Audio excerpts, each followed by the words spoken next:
Hello, everyone. Welcome back to the Solitaire the Gathering podcast. Today, we're doing another interview for the Not So Solitaire segment of our podcast. I hope all of you guys are doing well. I hope it is sunny where you are. I hope you are hydrated and feeling good about your life. Today, we're joined with Jesse. Jesse, why don't you say hello to everyone? Hello. Jesse is a competitive Magic the Gathering player, freelance writer, and human being. So we're going to be having some hopefully interesting conversations about Magic and other stuff today. And I'm joined by my co-host, Sam. Sam, say hello to everyone. Hi, everybody. Sam Ashanti, also known in MTGO. Okay, so I'm just going to start things off. So, Jesse, where did you get started playing Magic, and how long have you been playing Magic for? I started right before Guilds of Ravnica dropped in late 2018. Although, technically, I guess I started when I was like 6 or 7, when both my dad and my brother played when I was a kid. So I sort of learned the rules through them, but never got super serious into it until 2018. And then just sort of, I started playing Standard, was my first sort of entry into the format, and Standard during that time was just phenomenal. And I think part of a big reason why I got so hooked so quickly. I played in like a PPTQ. I would say, so I think I've been playing for like 2 months at that point. I played in my first PPTQ, which was also the last PPTQ in my area before they stopped doing those, and top aided with like a green-white Angels deck that I had found online. And just the experience of playing at, it was only like a 40-person event or something, but an experience of playing something like that. And actually, I started 4-0 and drew into the top 8, and just like, I don't know, I was like, I want to do this forever. This is amazing. And so basically from that point on, I was hooked and got into Modern through basically. So I built the mono blue tempo deck that Autumn Burchett won the first Mythic Championship with. And I built it and played it at like GP side events the same like weekend that they won the Mythic Championship, and just everyone was playing like Gates and stuff, which that deck just demolished. Like, cool, you went turn 1 Guild Gate. I have turn 1 like 1-drop plus Curious Obsession with Spell Pierce, Wizard's Retort up, like good games. And then basically did well enough with those side events that I built into Modern with prize money. So and then I've been playing Modern pretty much ever since. So that was sort of your start into playing competitive Magic from that first Standard tournament. That's how you got interested in playing competitively. Yeah, exactly. So what about Modern keeps you so interested? Because I think mainly you're specialized in Modern. And so you switched from Standard to Modern. And what about Modern caught your eye then? And what keeps you interested now? So at the time, I had been playing Standard for like 6 months, maybe, when I started getting more into Modern. And I had some friends who played Modern, and I was eyeing like the rotation coming for Standard. And I was like, I want to play an Eternal format so that I can, I can ignore rotations and stuff like that. And so I was also like a dirty mid-range player back then. So I was really into the idea of playing a Liliana of the Veil deck and stuff. So that was sort of my entry point. And then War of the Spark into Modern Horizons, into Throne of Eldraine, into Theros Beyond Death were like the first 4 sets that happened when I started playing Modern. So all of a sudden, this Eternal format that I had signed up for was no longer so eternal. But the gameplay was very fun. And even though everyone was complaining about it, I was like having, a great time going to SCGs. And I never made it out to a GP before the pandemic. I played Jund to start with, and then got into more blue decks, and then didn't really discover combo until Pioneer happened, and I fell in love with Inverter. So am I correct in assuming you were playing in the Hogak Oko era of Modern? What was that like? I played Jund during the Hogak era, and I played. This is embarrassing, but I played Blue Red Delver in Modern during the Oko era because I really loved the Deprive plus Mystic Sanctuary combination effect, where you counter a spell, pick up Mystic Sanctuary, play Mystic Sanctuary, put Deprive back on top. And the only SCG I made it to was the team. There was like a team SCG in Cleveland or something. I'm not sure where. And I went like 7-1 on my team did not make day 2, but I went 7-1 with Delver during Oko Winter. So yeah, but the deck was not good. Okay, so yeah, Oko. I was never playing Modern in that time, so I'm not sure if I'm supposed to envy you or be happy that I didn't experience that, because I've heard that it was certainly a funky time to be playing Modern. So you're writing for TCG Player. So how did you get into writing Magic content, and what do you like about doing that? Yeah, so it sort of happened pretty organically, honestly. So I top aided an SCG 5K, like the sort of classic replacement that they had a couple months ago with Is It Underworld Breach? And I love that deck. I've loved that deck for as long as it's existed. Basically, as soon as Underworld Breach got spoiled in Theros Beyond Death, I was like brewing Grinding Station plus Underworld Breach, trying to figure out how to break the deck. And it was obscene before it was even legal when you had Mox Opal. But then Mox Opal got banned before Underworld Breach became legal, and that, saved the day, but like preemptively. And anyway, so I top aided with that deck, and it was pretty under the radar at the time, that deck. Like, people knew about it, but it hadn't had really any results to speak of for the most part. And so I posted on Twitter, I've shared my deck list, and then I said, I might write a deck guide about this because I love the deck, but it's very intricate. It's extremely fun, but very, very hard to pilot. And so I might just write a deck guide about it. And then John Corpora, who runs the content for TCG Player, he and I had been mutuals on Twitter for a little while, and he replied to my thing saying, would you like that deck guide to run on TCG Player in exchange for money? And I said, yes, I would. Yeah, I would very much like that. So ended up writing the deck guide, and I went, for those of you who haven't read it, just into insane detail. I think it was like 3,500 words by the end of it or something like that. Like, it was in a very, very long deck guide. At one point it was 2,000 words. And I sent a message to John saying, hey, is there a word count on this? Because I feel like, I've been writing too much. And he said, no word count, go off. And I was like, awesome. So I'm going to keep going. And so, wound up with a pretty in-depth guide, posted that online, and it was very well received by the community. I got, a lot of, especially like well-known content creators spoke highly of it, including Patrick Sullivan, who said it was great, which, that was just like my first ever thing I've written about Magic, and Patrick Sullivan said great work. So, where do you go from there? I guess the answer is you write more articles. So John basically kept, I had another one 2 weeks later where I wrote about how Living End was the best deck at the time. And that one, did pretty much just as well as far as I can tell. And so I don't write a whole lot. I would say I write once or twice a month. I have an article on TCG Player. It's really only when I have like a thing I really want to talk about. Like, I have an article about Ledger Shredder. I'm working on a tournament report for this NRG that I just top forward this past weekend. I'm working on that right now. And then I'm eyeing a possible recurring or like what's the word, like recurring article series that might be coming out soon. So yeah. Well, yeah, it sounds like you got quite the push on your first experience writing content. So that's that definitely makes sense of why you kept at it. Sharif, I do want to make please some questions to Jesse.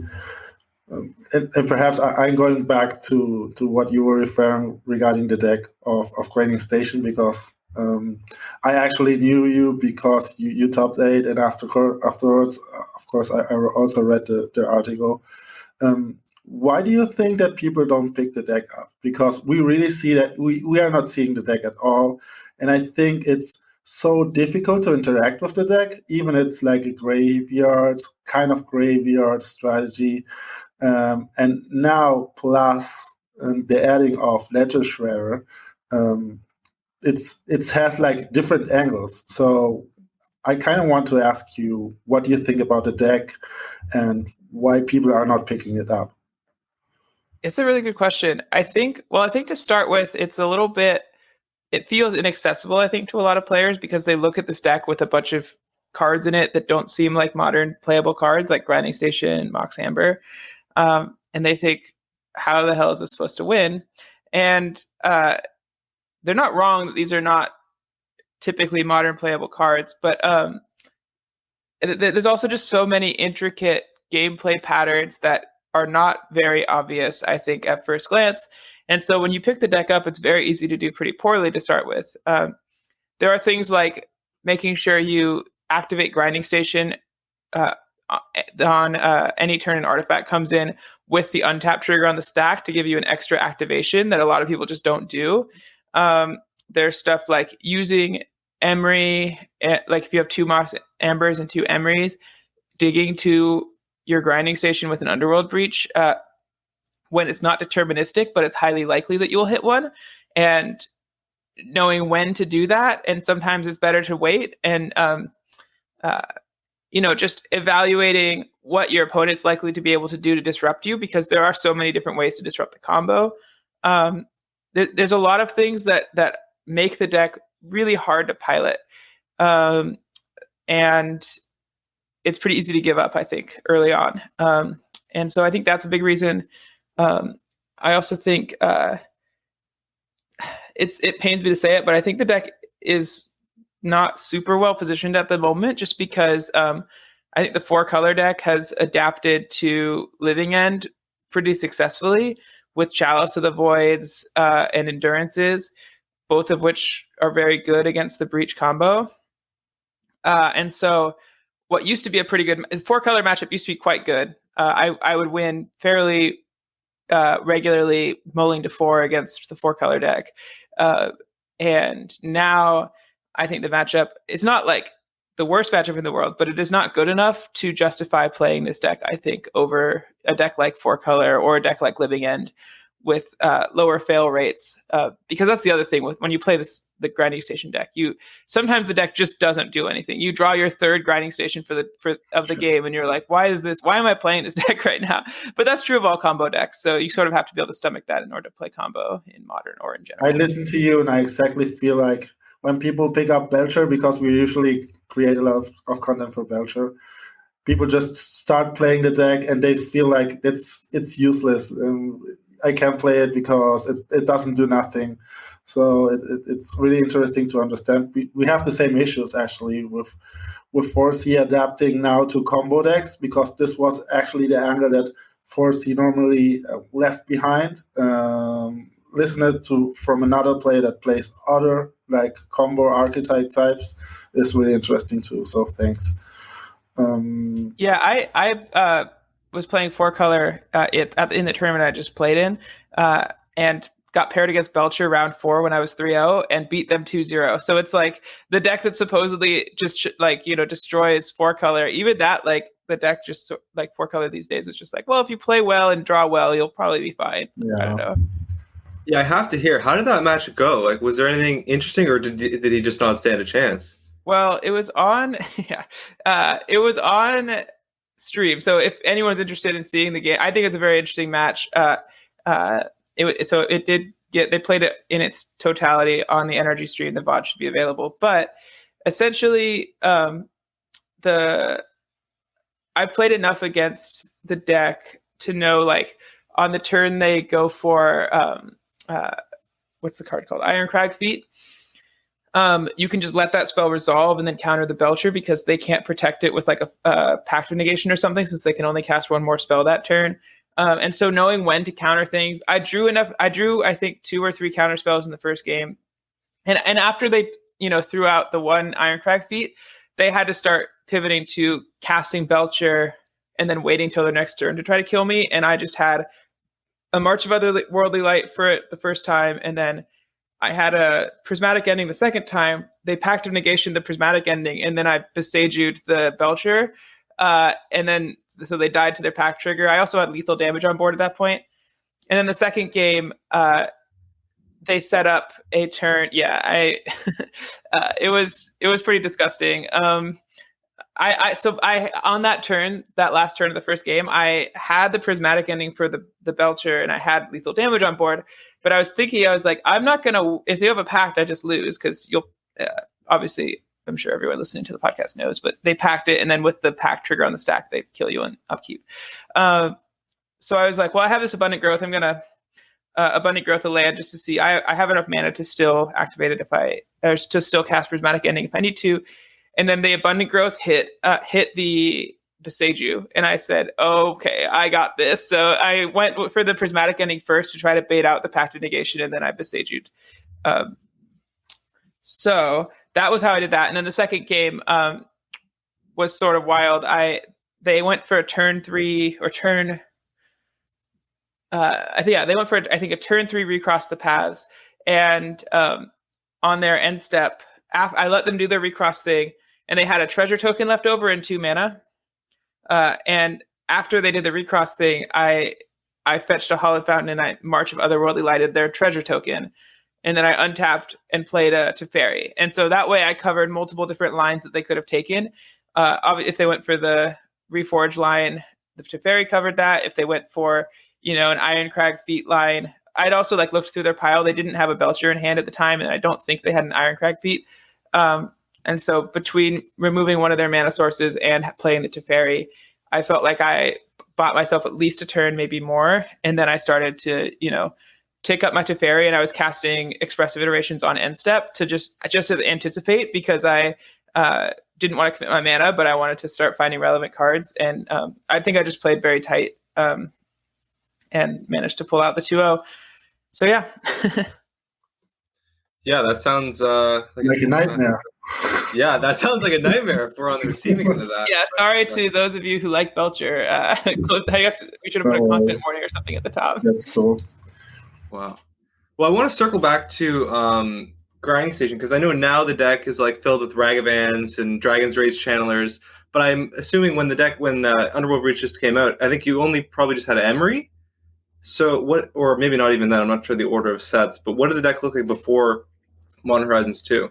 So I played it, I was play testing it using proxies and stuff before, when the card was spoiled, but before it was legal, using Mox, Amber, Arkham's Astrolabe was legal at the time, and Simeon's Spirit Guide was legal at the time. So I was goldfishing kills on turn 1 and 2 pretty consistently. It was relatively trivial to win on turn 2, and some amount of the time you could even win on turn 1.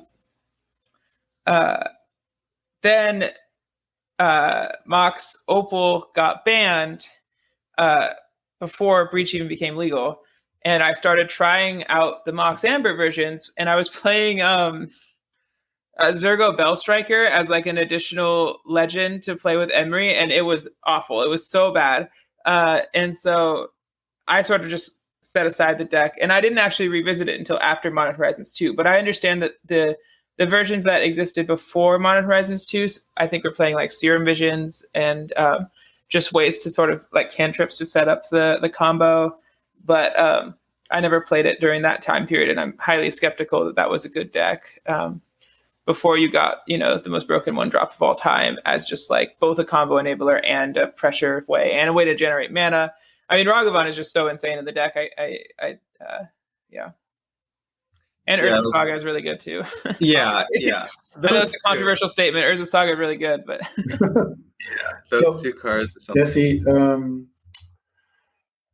you're really active on Twitter, right? I follow you a lot. Guilty. So there is a lot of conversation lately of the spot of Modern and what people think about Modern. Now we see a lot of people taking like, we need to take out Murktide, we need to take the 4C out, we need to take like, there are like ban the companions. We usually don't like to talk about ban conversations, but I do want to ask you, what do you think about the format? How healthy it is? What do you expect from, I don't know, perhaps Lord of the Rings? It's coming out end of year. Are we happy with what we're having right now? Do you think that 4C is actually the master of everything for, I don't know, perhaps 2 more sets? Just give me your expectations and your opinion regarding that. Yeah, so first of all, I'm going to just pretend that Lord of the Rings set isn't coming out until it does. That's a problem for future me. I personally despise the concept of the set, but, it is what it is, and, accept the things we can't change, etc. I believe that 4-color is the best deck in Modern by at least a tier. I believe it is consistent, powerful. It can be built to beat anything. And the decks that it beats, it crushes. The decks that it does it that theoretically beat it, like Belcher, don't beat it consistently enough to keep it down or in check. And I believe the other sort of insidious problem is in leagues, it tends to struggle, and league data is the primary place that WotC determines if bans are necessary, because that's leagues and store play are like the primary, like the 1 and 2 most common places where Modern is played. And 4-color is not actually that good in leagues. Like you might struggle to trophy if you're playing 4-color in leagues, because there's a lot of nonsense in leagues that you're not really prepared for. And 4-color is so much about like tailoring your deck to beat a specific metagame that you expect. And then there's also just players hate 4-color in leagues, so they often will over sideboard, cards for you and stuff like that. So I think that in a competitive event, 4-color is like miles, like far and away the best choice to bring. And I do believe that it needs at least 1 ban and possibly 2. However, I don't expect bans to happen anytime soon. I think we have at least another 6 months with 4-color in the format. I think there's a chance that Yorion gets banned just to like get rid of companions altogether, but I don't really expect it. And so I intend to keep playing 4-color at every event I go to until something changes about the format. And maybe a new set somehow shakes everything up. But the issue is I can't imagine a card that gets printed in any set that makes 4-color worse, because you can probably just put that card in 4-color, and the deck is somewhat synergistic, but really it's just a pile of, they call it money pile. It's just a pile of the best cards that exist in Modern. So yeah, I'm kind of, I think the format's fun. I had a great time this weekend, but I think something needs to go from this deck if we want to have a more healthy format. What cards do you think needs to go? I think I have 2 in my mind. I think the first one that comes to mind is probably like Ren 6 or Yorion because of the consistent land drops. What are your thoughts on what you think needs to go? I think Ren 6 is the first offender, and then Yorion I would like to go just because I don't like the companion mechanic. The only other card that I think could hurt the deck enough that could go is Omnath. I think it's sort of insidious because Omnath can't be put in in like every single deck, but the card is so egregious. The fact that it, on top of everything else, it just also draws a card is just so obscene. And yeah, so that's the other big one. And then because Omnath makes it hard to even effectively go under this deck, because the deck has enough free spells and cheap interaction that it can survive an early onslaught. And then once it slams Omnath, it just starts gaining 7 life every turn cycle, because you play a land on your turn and then fetch on your opponent's turn, and you're gaining, a net gain of 7 life, and just puts the game way out of reach. I played against Mono Red Prowess this weekend, and it was just laughable. I had a big 4/4 in play that they couldn't bolt, and I was just like, you can attack. I'm not going to block you. I'm not going to like get blown up by a combat trick. You can attack me as much as you want. I'm just going to gain 7 life every single turn, and you'll never win. So yeah, I think that's the main one. The other sort of sleeper card that could get banned, although I don't think this would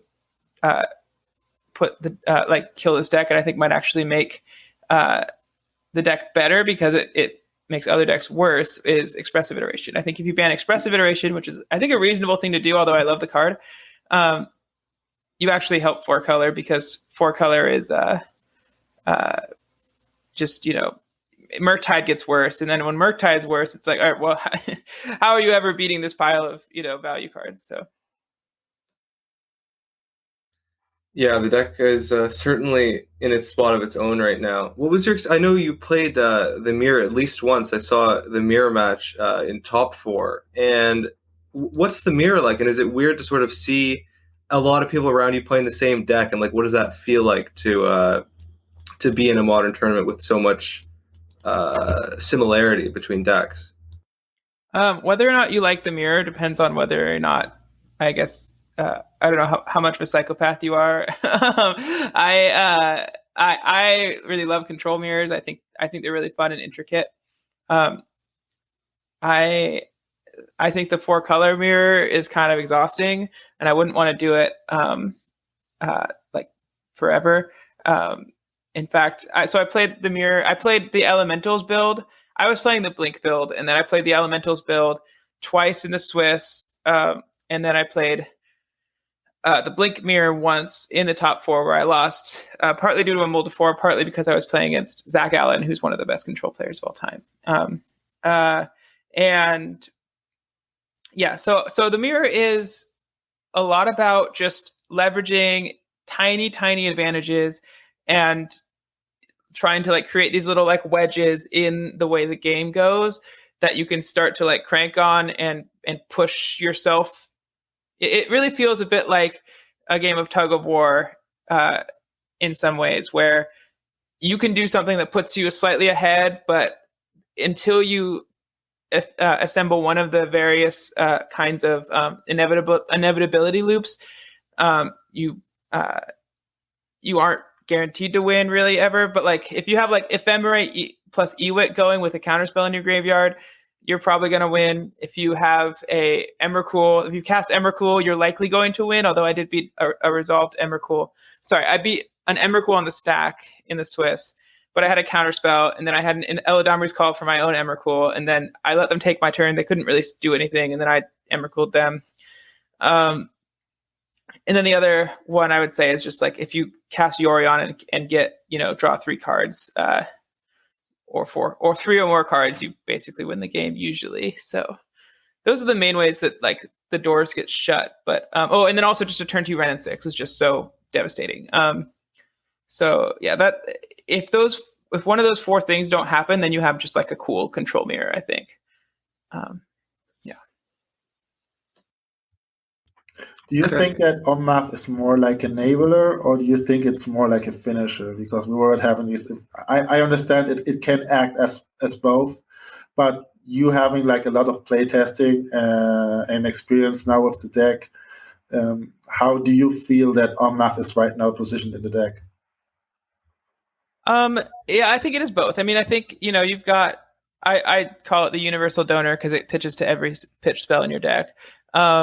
It's also, it is an inevitability in itself if you're gaining 4 life every turn. Like, there are games where you flood out, but you have an Omnath in play, and so flooding out is actively great for you because your opponent can just never kill you. There are games where Omnath like generates enough mana that you're able to spit out your entire hand on like turn 5 or 6. There was a game in my win and in for top 8 where I had an Omnath in play. I played a fetched land, gained 4 life, ticked up my Teferi, and then I was playing against Azorius Hammer, and they had a creature with a hammer in play and a Pure Steel Paladin. And on my end step, I fetched, made mana on my end step, cast Dress Down so it would exist on my opponent's turn. The Dress Down drew me into Prismatic Ending. I endinged the creature with the hammer on it with the other 2 mana floating at instant speed because of the Teferi, and then I had a bolt up for the Pure Steel Paladin, and then I passed the turn. I was like, cool. nice 11-12 you have over there, like So I really think it's both an enabler and like sort of its own win con engine in and of itself. And I think without it, the deck is probably still really good, but I think it might not be good enough to like it. I don't think you can ever beat Burn if you don't have Omnath in your deck, and I don't think I think the like more mid-rangey decks is a lot less inevitability without Omnath. Well, we're drawing to a close here. It was really interesting to hear about the other side of the of being a 4-color player, because we're on the complete opposite spectrum of trying to put them in the dirt. But yeah, I would say that like I am a 4-color player out of necessity. I would much rather be playing Breach at these events, but I think 4-color is just too good to not play right now. Yeah, sometimes you just can't play the deck that you love, but we'll still try, I suppose. Sam, Jesse, do you guys have any closing thoughts before we say goodbye to everyone? I think this was really, really enjoyable conversation, really interesting to hear your thoughts on all of these topics. So I'll say, if you want to read anything I've done, I have my TCG player page. My name is Jesse Robkin, is my last name, Robkin. So yeah, you can look me up on TCG Player to read my articles. I also write scripts for Tolarian Community College now, so every once in a while you might see my name on one of those. But yeah, or if you want to find me on Twitter, my Twitter name is @TiddyPills, TIDDYPILLS. So yeah. Yeah, that was actually, thank you. First of all, thank you, Jesse, for your time. It has been really awesome to have It's been you great. I actually wanted to ask something like non-Magic related. Like, what do you think? I know you love to write. So actually, my question was, what do you do, or what do you like to do when you're not playing Magic? Yeah, so I'm a playwright and theater artist. So I've written a couple full-length plays. I've written some short plays. I just did a theater festival here in Chicago recently. That was really fun, where I was commissioned to write a play based on a real life news story. So that's my other primary passion, I think. And like my other sort of career path is like writing. I also am interested in like TV and film writing. I have a short film I've written and stuff like that. And then outside of that, just the same stuff everyone else likes to do, all the, see like movies, friends, go out to dinner, etc. Very normal life, I would say. So yeah.